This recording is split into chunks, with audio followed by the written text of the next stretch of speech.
चलिए जान लेते हैं आज देश और दुनिया की तमाम बड़ी खबरों पर नजर डाल लेते हैं। उससे पहले वीडियोस को लाइक कर दे, साथ ही चैनल को सब्सक्राइब कर दे। जस्टिस मनमोहन ने दिल्ली हाई कोर्ट के मुख्य न्यायाधीश के पद की शपथ ली। जी हां दोस्तों, दिल्ली में जस्टिस मनमोहन ने राजनिवास में दिल्ली हाई कोर्ट के मुख्य न्यायाधीश के पद की शपथ ली। दिल्ली के उपराज्यपाल विनय कुमार सक्सेना ने उन्हें शपथ दिलाई। इसी के साथ दिल्ली की मुख्यमंत्री अतिशी भी मौजूद रही। वन नेशन वन इलेक्शन को लेकर संसद में बिल लाने की तैयारी में सरकार। एक देश एक चुनाव को लेकर सरकार संसद बिल लाने की तैयारी में है।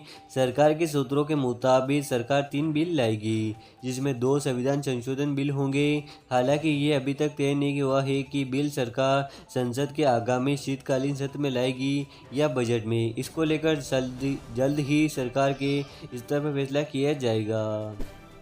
आगरा की एक मसाला फैक्ट्री में भीषण आग लगी।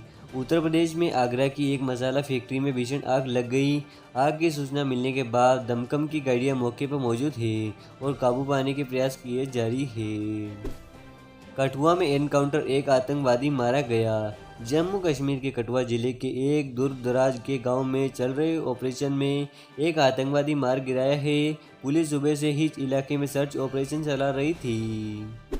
यूपी में सरकार ने 7,572 बिजली कर्मियों का वेतन रोका। यूपी में बिजली विभाग ने 7,572 बिजली कर्मियों का सितंबर महीने का वेतन रोक दिया गया है। इन कर्मचारियों ने अभी तक अपनी आय का ब्यौरा नहीं दिया है। सरकार एक बार पहले ये मियाद बढ़ा चुकी है। देश में जो बाबर घूम रहे हैं उन्हें बाहर करना होगा, सीएम हिमंत बिस्वा शर्मा का कहना।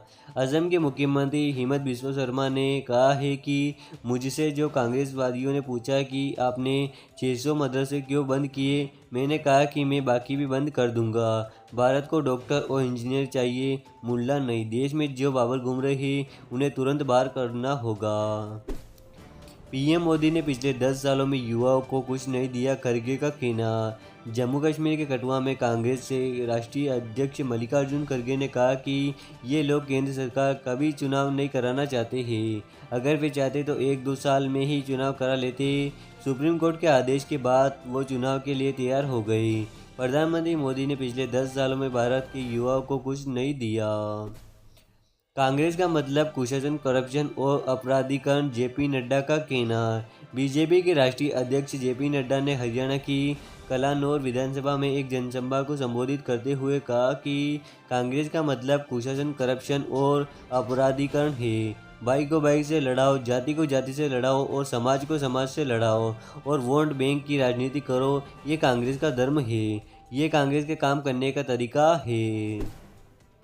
हरियाणा में कांग्रेस को मिल रहा है लोगों का समर्थन, भूपेंद्र सिंह हुड्डा का दावा। हरियाणा के पूर्व सीएम और कांग्रेस नेता भूपेंद्र सिंह हुड्डा ने कहा कि हम सिर्फ कांग्रेस की राजनीति कर रहे हैं और हमें लोगों का भारी समर्थन मिल रहा है। हरियाणा में कांग्रेस की सरकार प्रचंड बहुमत से बनेगी। दिवाली तक दिल्ली की सड़कें होगी गड्ढा मुक्त, सीएम अतिशी का ऐलान। दिल्ली के मुख्यमंत्री अतिशी ने कहा कि पिछले 2 दिनों से अरविंद केजरीवाल जी और मैं दिल्ली के अलग अलग हिस्सों में सड़कों का निरीक्षण करने गए और समझ में आया कि सड़कों की हालत खराब है, सड़कों में गड्ढे हैं। शुक्रवार को अरविंद केजरीवाल ने विधानसभा में एक चिट्ठी दी और कहा कि युद्ध स्तर पर सड़कों को ठीक किया जाए। दीपावली तक दिल्ली को गड्ढा मुक्त करने का लक्ष्य रखा गया। दिल्ली के मंत्रियों को बुलाई गई बैठक खत्म। दरअसल दिल्ली के मुख्यमंत्री अतिशी ने दिल्ली के सचिवालय में सभी मंत्रियों की बैठक बुलाई गई।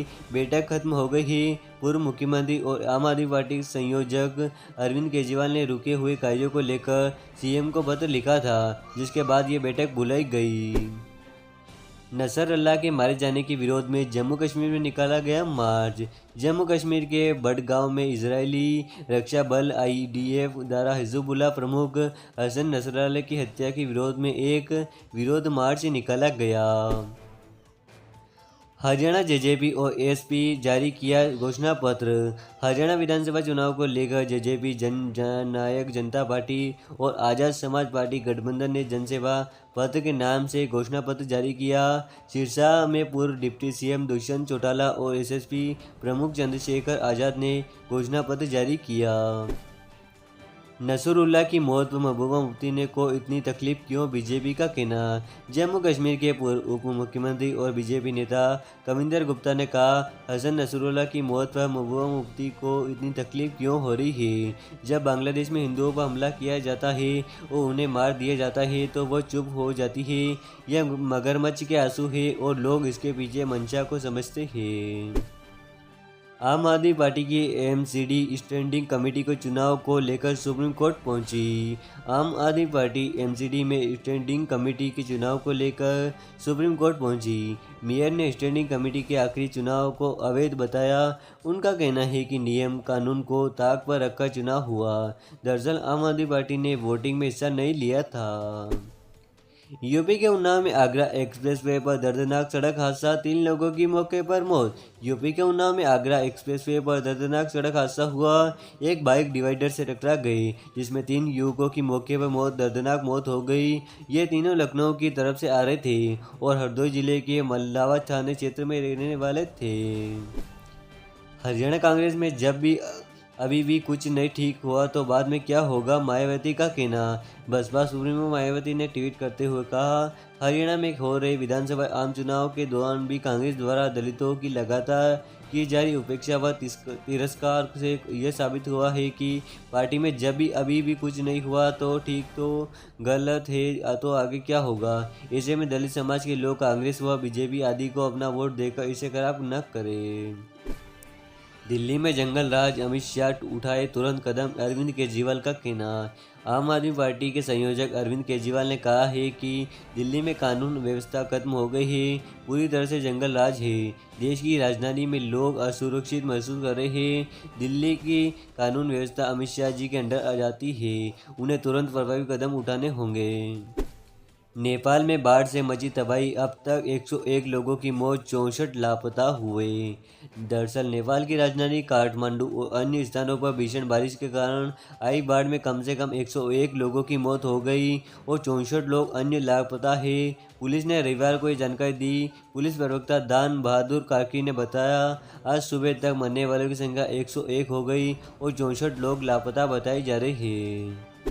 दिल्ली में केंद्रीय मंत्री किरेन रिजिजू ने वर्ल्ड हॉट डे मैराथन को दिखाई हरी झंडी। दिल्ली में केंद्रीय मंत्री किरेन रिजिजू ने वर्ल्ड हॉट डे पर इंडिया गेट से भारत मंडपम तक 3 किलोमीटर मैराथन को हरी झंडी दिखाकर रवाना किया। वेहेल की एम्बर ग्रीस की तस्करी के आरोप में 3 गिरफ्तार। ठाणे क्राइम ब्रांच की कल्याण इकाई ने वेहेल की उल्टी एम्बर ग्रीस की तस्करी के आरोप में 3 आरोपियों अनिल भोसले, अंकुश शंकर माली और लक्ष्मण शंकर पाटिल को गिरफ्तार किया है। आरोपियों को अदालत में पेश किया गया और उन्हें पुलिस हिरासत में भेज दिया गया, ठाणे पुलिस का ऐसा कहना। राइट ब्रदर्स नेशनल मेमोरियल के फर्स्ट फ्लाइट, एयरपोर्ट पर विमान दुर्घटना, कई लोगों की मौत। मंटीरो के उत्तरी कैरोलिना में नेशनल पार्क सर्विस ने बताया कि राइट ब्रदर्स नेशनल मेमोरियल के फर्स्ट फ्लाइट एयरपोर्ट पर एक सिंगल इंजन वाले विमान के जंगली इलाकों में दुर्घटनाग्रस्त होने की कई लोगों की मौत हो गई। पार्क सर्विस ने बताया कि दुर्घटना शनिवार शाम 5 बजे हुई, जब प्रत्यक्षियों के अनुसार विमान एयरपोर्ट पर उतरने की कोशिश कर रहा था। उदयनिधि स्टालिन में मंत्री बनने की भी क्षमता नहीं, नारायण तिरुपति का कहना। उदयनिधि स्टालिन के तमिलनाडु के उप मुख्यमंत्री बना